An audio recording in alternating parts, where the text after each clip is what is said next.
Geek Tank Radio on 98.1 The Max.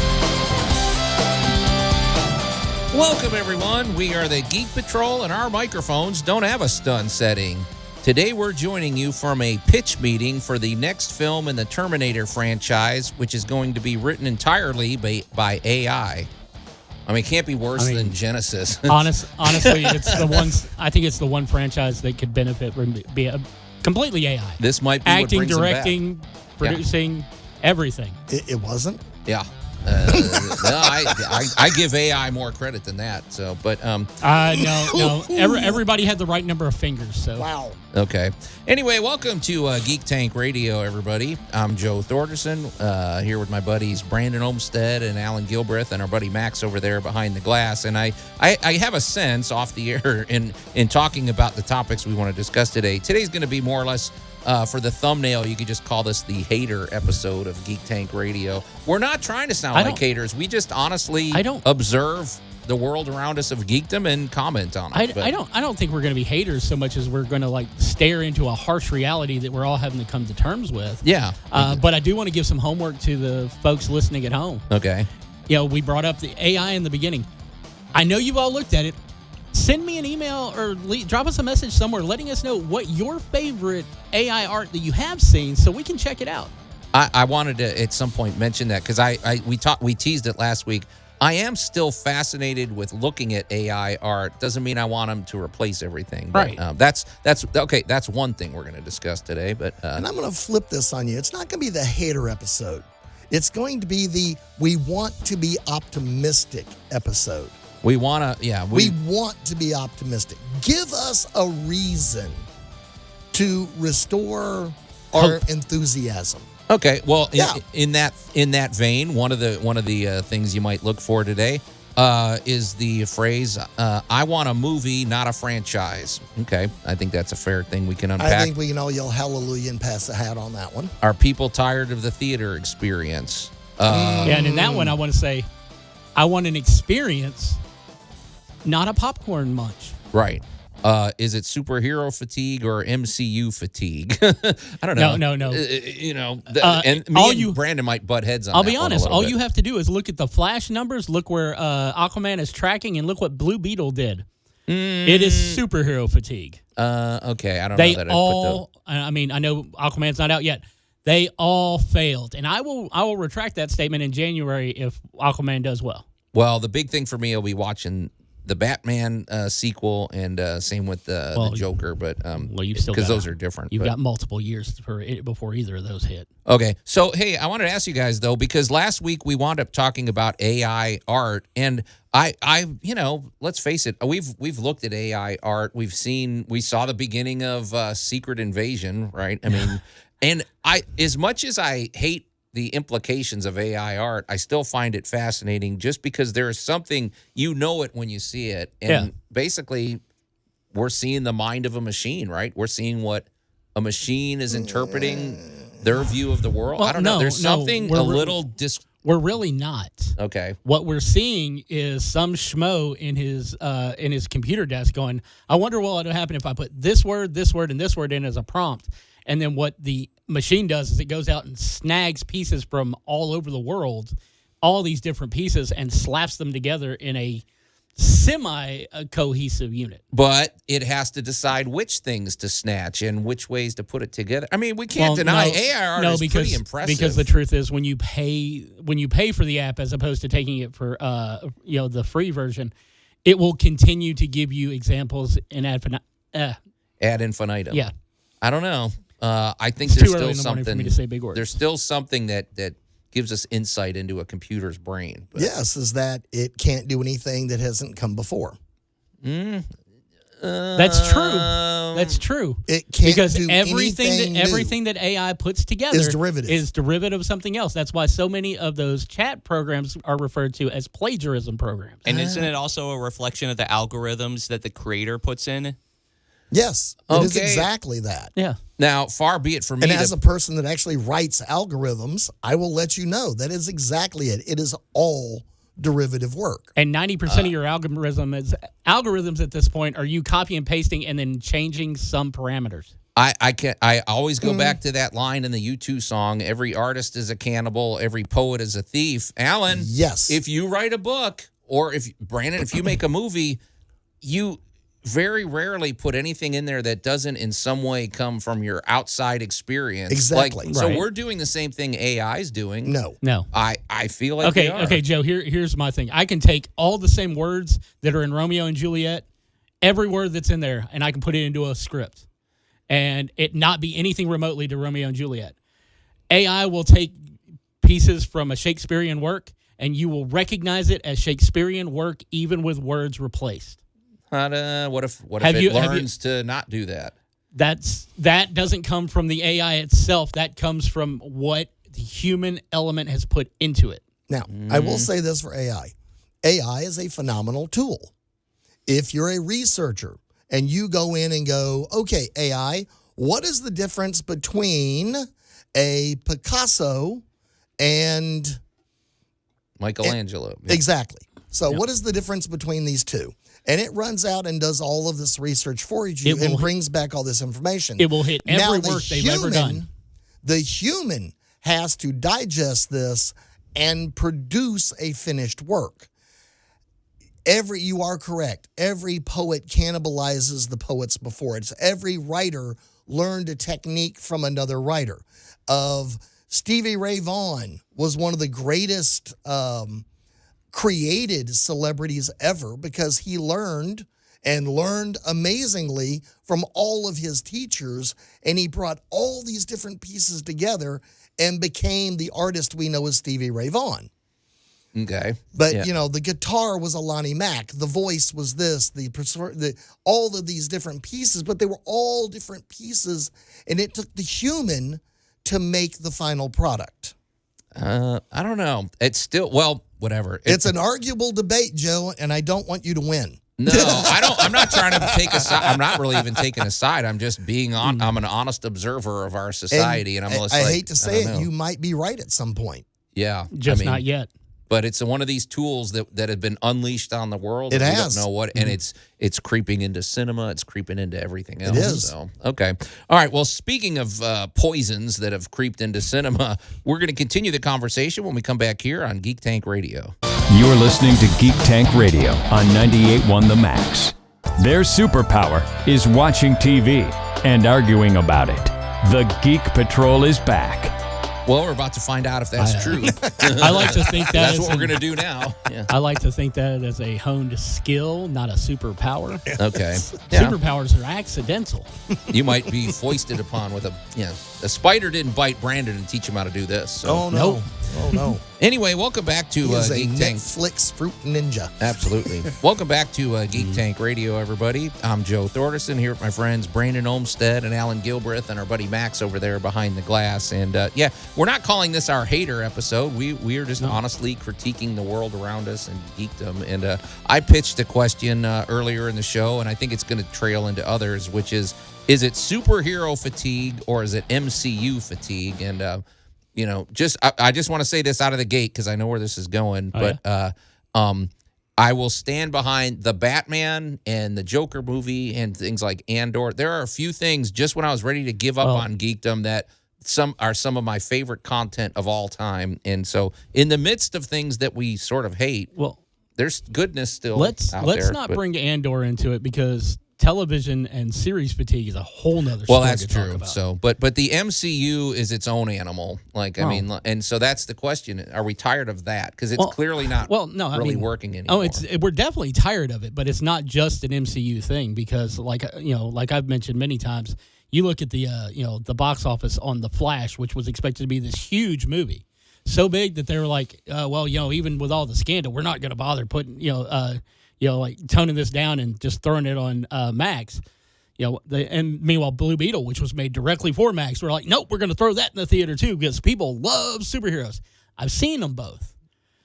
Blue Beetle is amazing. It's so much fun. It's a Iron Man for kids.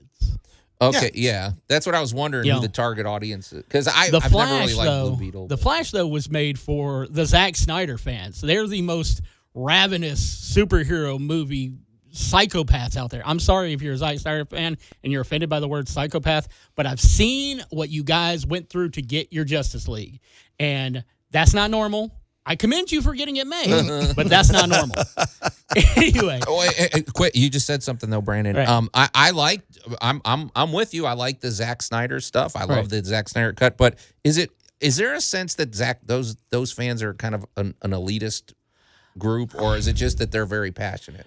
I don't want to use the word elitist, but I refuse to use the word elitist just because of the fact that I like ratings. Okay. All right. Well, let's move along then. So, okay. But it's a movie that not only gave you that, but it also gave you a world where we got to see Michael Keaton in the bat suit again. We did. Which a lot of people, that was really the focus of the movie, it seems to me. That was the focus. That was the focus of the advertising. He really actually plays a very small role in the movie. Watching Ezra Miller play off of Ezra Miller, and outside of the realm of movies, in the personal world, whatever you think of them, that's fine. I'm not a fan of the personal life, but Ezra, you can't deny, is a damn good actor. Yeah, very true across the board. But their personal life, we're going to leave it over there. We're only going to look at this from the point of view that The Flash should have been an easy $1 to $1.5 billion box office, and it flopped harder than me doing a belly flop off a diving board. Which, if you ever see me, that's a disturbing thought. So, I think it really is that, and your normal audience isn't going to think of it. They're like, hey, it's a superhero movie. Hey, I know that TV show. I know that character from a cartoon. I'm going to go see it. Those people aren't coming out for superheroes anymore. They want something different, which is why Oppenheimer hit good. Guardians of the Galaxy 3 will probably be the last superhero movie we see that does those kind of numbers. And that was only because it was billed as an emotional roller coaster that gave you the origin of Rocket Raccoon. Yeah. And it's probably one of the most emotional superhero movies I've ever seen. All about animal torture. Yeah. Oh, yeah. That's that's going to trigger me. Right. Yeah. Okay, so I'm also going to flow in and throw in we can't miss you if you won't go away. Yeah. That's kind of been an ongoing motif. Netflix and Hulu and Disney and WoW and Max and Bob and Tim and George and Steve. And Okay. Somebody rein Allan in. I think he's sundowning. Here, it's too early for that. All of these services everywhere. Everybody has been, and I said this about 4 years ago. We are living in a bountiful time. We are getting content thrown at us by, honestly, hundreds of studios. Whether they were big-name franchises or they were weird one-offs like, AI Hotels being hosted by Edgar Allan Poe. Yeah. They were weird. The Mighty Johnsons leaps to mind for some bizarre reason. Well, that's because we got to see frat dudes as, Norse gods. Come on. In Australia. We had just content coming out the walls. And some of it was fresh. Some of it was amusing. Some of it was even well acted. But guys, it has now become where if Disney does not have a $1 billion property in front of us every minute of every day, they're not doing something. Right. And you brought up, the whole in your face, and that's just true.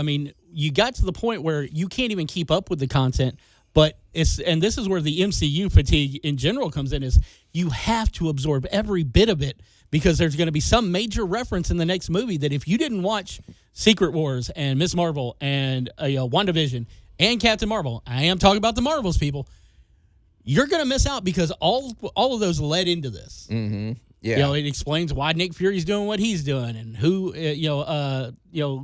Kamala Khan is, and how did Monica Rambeau end up with powers. You had to have seen these shows to get that, because they don't do a flashback in these things. They expect you to have absorbed everything to such a point that they can reference the most minuscule thing, and you're gonna remember.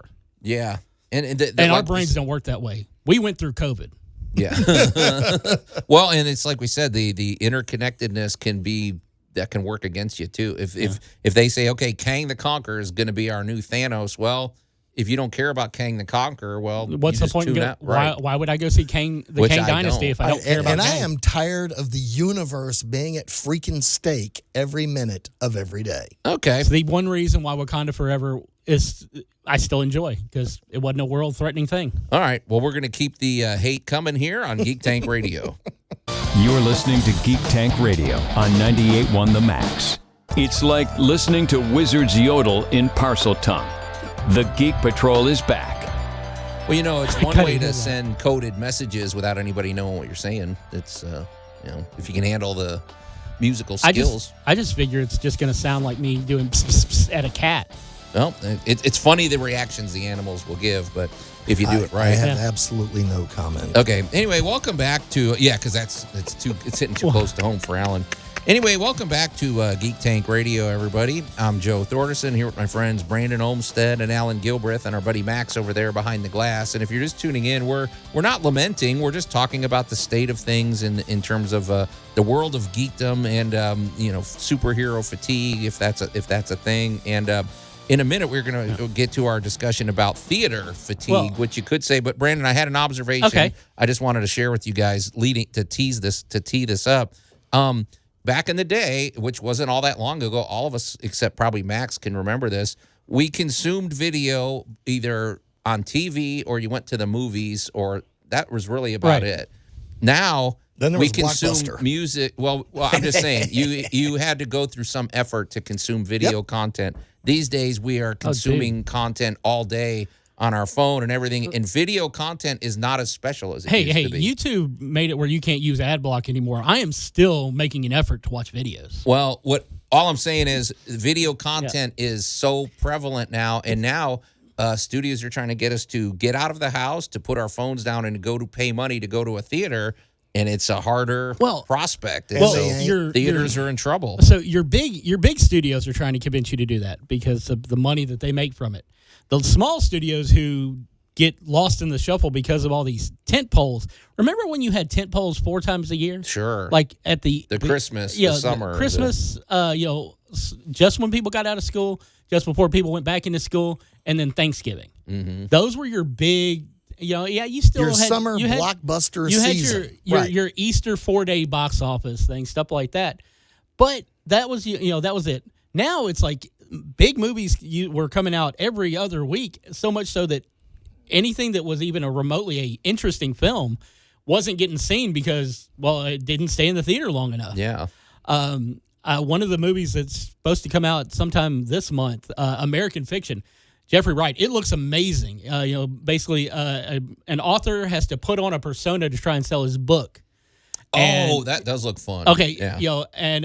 He tries to make this, he's trying to be like this, street thug, ex-con who wrote a book, as opposed to being this, classically trained author. He's an intellectual who's trying to dumb it down to sell more books. And this is a movie that grabbed my attention, and all I can think of is where can I stream this? Because there's no point in trying to get into a theater because it's going to be in like one theater. It's going to be 20 miles away from anywhere I would normally be, and it'll be gone before I get a chance to go see it. Right. Yeah, and it's also there's no fear of missing out anymore. It's like, you know what? I didn't see it in a month. It's going to be on streaming. Well, I mean, so it's not even that. It's like, it's a movie hits, and 2 days beforehand, all your reviewers are doing their YouTube spoiler-free review. As soon as it hits, you get their spoiler review. And, then you've got 14 different, videos that pop up with no spoiler warning at all, with a glimpse of the post-credit scenes and says, this is what this means. I just want to go ahead and take a moment to say it. These guys who are scamming you for ad revenue on YouTube by explaining a movie to you that you saw, if you didn't get it, go see it again. Watch the movie until you get it. Don't listen to these guys because 90% of the time, they're wrong. One thing, too, Brandon, as long as we're triggered, on YouTube, one of the things I hate is where they put in the title and the thumbnail a spoiler about the movie. They're like, hey, these people, whatever. Yeah. Hey, look, they Bob's ruined his that, uncle. that new Zac Efron movie. They ruined it for me because the of Iron Claw? one. Yeah, I'm like, I want to see this, and then they blew the whole The Iron twist. Claw's a true story, so we kind of know how that one turns I out. didn't know. That's I the didn't story know of the anything Von about Erichs. it. It is an amazing story. It looks though. interesting. I'm but, totally yeah. going to see the Iron Claw. I Okay. just But won't see it we in know how theaters. that one But ended. now I found out because Right. of one idiot And- on YouTube. So And I mean, I'm going to go ahead and spoil this if you haven't seen these videos because I don't know how you haven't. If you're watching us on YouTube, it'll get recommended. Why are they why you want to keep things a secret? Why are you telling me that Hank McCoy, played by Kelsey Grammer, is at the end of the Marvels? right. Okay. Why? Yeah. Because they want you to click. It's like Yeah. why are you telling me this? You show a blurred picture. You say like why is spoiler at the end of the Marvels, and then people who care will go look. Yeah. Jerks. Yeah, that's another thing. Back in the day, you would go to a movie and then you would discuss it with your friends or something. But now, watching a movie involves not getting it spoiled, YouTube commentary, just all. Yeah. It's so much more involved. Marketing. Do you remember, Joe, when we would go to the theater at the sneak preview of whatever pop culture thing was happening, so we could talk about it on this show? Yeah. Nowadays, like 2 days beforehand, the quote-unquote reviewers who waited for their embargo to go away have already posted it all over YouTube. And when you're trying to research to do a pop culture radio show, YouTube's a source. Yeah. And these guys are pretty much spoiling the entire movie right there in their thumbnail. I feel like that's going to get fatigued too. I mean, I'm already experiencing YouTube commentary fatigue, whatever you want to call that. Those videos, I would watch them a little bit back in the day, but I'm kind of over those now. How would you lump something like a Ryan George's pitch meeting that almost seems to be making fun of critiques? I never get tired of the pitch but if you've meeting. ever Those are if you've great, ever yeah. noticed about pitch meeting though, is that he doesn't do it for a movie that's currently in theaters unless it's already crossed a certain mark. He gives it a couple weeks. Yeah. Or something. Yeah. Ryan George, that's the hill I'll die on. Those things are great. I mean, Yeah. He's Ryan George awesome. is funny, and it's like he's that good palate cleanser. Right. When you watch a whole bunch of videos where everybody hates everything. Yeah. Yeah. Well, and the other thing is you get to pick and choose what you want to watch there. Right. If you don't want to watch it and don't click it. Yep. It's that simple. That simple. Studios. Hey guys, knock, knock, knock. You're not writing us a check, so this is going to be an honest comment. Honestly, think about what the average everyday person wants to experience. Well, you said something earlier that gave me a little hope. It sounds like Bob Iger and them are finally being woken up, whether they want to or not, about the realities of how people are watching movies. He recently said that they've got to come to the realization not every movie that they put out is going to be $1 billion movie. Right. Those days are done. They have to look at it realistically. And also, when it comes to sequels, they'll still do them, but it has to be worthy of the creator's story has to be worth greenlighting. Perfect. That's a perfect segue into our next discussion. We want a movie, not a franchise. You're listening to Geek Tank Radio on 98.1 The Max. Sharknado was an inside job. The Geek Patrol is back. I have to get going now. Okay. Yeah, Max is a little he has a guilty look on his face with that one. So, all right, that one, yeah, there's no doubt. We knew who was behind it. I have no idea where those sushi restaurants came from. Exactly. Yes. Welcome back to Geek Tank Radio, everybody. I'm Joe Thorderson here with my friends Brandon Olmstead and Allan Gilbreth and our buddy Max over there behind the glass. And if you're just tuning in, this is another reason to go back and listen to our past episodes of Geek Tank Radio. Absolutely. If I dare say, if you're listening to the show 5 years from now, you're going to say, they really did have their finger on the pulse of where entertainment was, Yeah, it did. at that moment, which is what we try to do. We try to give you our honest thoughts and our honest feedback and everything. So, and while we're at it, if you want to listen to any past episodes, the quickest way is go to geektankradio.com, right, Allan? It is, and the best part is we're on Spotify and YouTube as podcast. So feel free to binge us and take us anywhere you want to go, anywhere in the world. And so by Only all with means, consent, do that. though. So, hey, you guys, so one of the things we were talking, we're calling this the hater episode, even though it's not. We're just kind of talking about I don't think things. we've hated on anything. We're trying to bring, the world of geekdom back where it should be. But I was just reflecting on something. If you ever go back, and of course, I'm an unapologetic fan of like the 80s movies and stuff. Just go back and look at like the movies that came out in 1989, The Dead Poets Society, I believe it was like Dances with Wolves. It's like one Batman. after the other. Rain Man, Batman, just all these Midnight Run, which is a great movie or something. Aside from Batman, even that wasn't necessarily a franchise. These were movies. They happened. They made you feel a certain way, and they impacted your life, and then they moved along. They didn't. I don't want a Dances with Wolves franchise or a Midnight Run franchise. I think I'm done with the whole franchise idea. I would even love to just have one-off superhero movies that aren't interconnected with other movies or things. I'll pick on Indiana Jones for a minute. Indy was, a flash strike smash. So you got a superhero without superpowers. Yeah. You had just a regular guy who has a pennant for getting into trouble. And it was starring a guy that you could believe got himself into these situations. Yeah. You took one look at Harrison Ford, and after what you'd seen him do on the screen before, you easily believed, you had no problem understanding that he didn't like snakes. He is tired of people chasing him. He had a whip, and he wasn't afraid to use it. So Indy 2 comes along, and that's okay. We're doing good. 3 was a stretch. And then they I thought 3 was. I actually think that's not a good case against franchises. I think Indiana Jones is a pretty good one. Indiana Jones actually. is not so much a franchise as it is. Now we're at the last movie, Kind of a staple. and they made the last movie as we got to say goodbye to this guy, And he's old and cranky. and literally the actor, the character, everything, and it wasn't so much that we've had Indiana Jones. The series, Indiana Jones, the show, Indiana Jones. We had the Young Indiana Jones Chronicles. That was it. We haven't been inundated with Indiana Jones, and every few years, you kind of get the next life installment. Yeah. And is this a franchise? Yes. And did it make billions of dollars? Yes. But it doesn't have that same overused, run-over feeling. Yeah. So this is kind of where I miss Blockbuster. You brought up Blockbuster earlier. I did. And this comes down to it. That's where franchises went. You had your big movie, it did decent enough in theaters, and then you would get your direct-to-video sequels. Like Joe brought up Midnight Run. And Joe brought up Midnight Run originally because he saw it the other night. Right. And all. Well, and I got Max to watch it. Of course, he just stepped out. But Midnight Run starred Robert De Niro as Jack Walsh. Yes, it did. Now, you're not going to get De Niro back for a direct-to-video sequel. No. But they got Christopher McDonald to step into him, who does a did. great De Niro impression as Jack Walsh. And you got another Midnight Run Around, and Midnight Run for Your Life. And then there was another one that was going to be made that finally got, chopped. I never knew that. Yeah.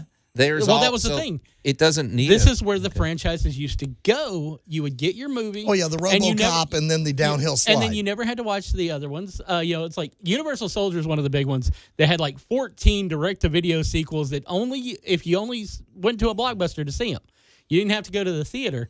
And that way, if you wanted to believe that the story ended at the one, that's fine. Right. Disney used to do that with their sequels. Their sequels were always direct-to-video. Yeah. Nobody because went there to was a Pocahontas sequel. Right. And Nobody there's barely not a big anybody word saw. called canon. Nobody everywhere. went to the theater to see Belle's Magical Christmas, No. Beauty and the Beast 2. No. My biggest case against franchises probably comes from my experience with Pirates of the Caribbean, because I will die on that hill too. I think the very first Pirates of the Caribbean is a legitimate masterpiece. That movie, I went to the theater. I've never been to a theater experience where at the end people were clapping. It was like going to a play or something. I'm going to keep my mouth shut. And after they added more stories, they totally undercut.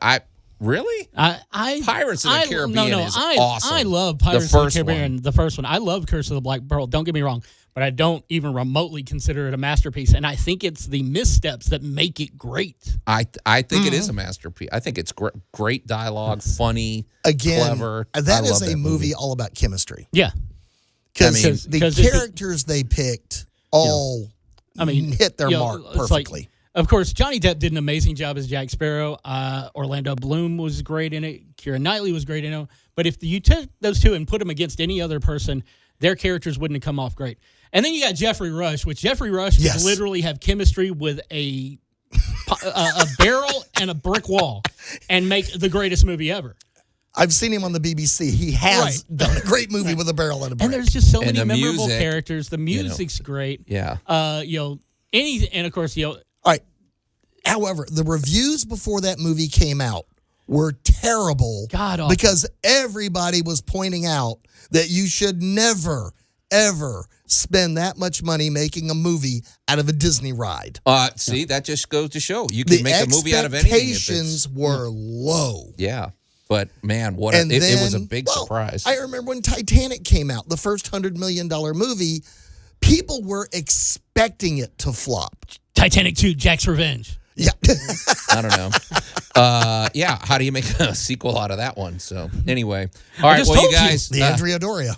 there's not enough room, not enough time in the show for all the hate that we feel in our heart. But no, it's not hate. It's just a constructive criticism. But regardless of what it is, it's over. So until next week, we are the Geek Patrol, and I am Joe Thorderson. I'm Allan Gilbreth. I'm Maximilian. And I am Brandon Olmsted, asking you to continue your journey with the GTR audio universe, no matter how much we hate franchises.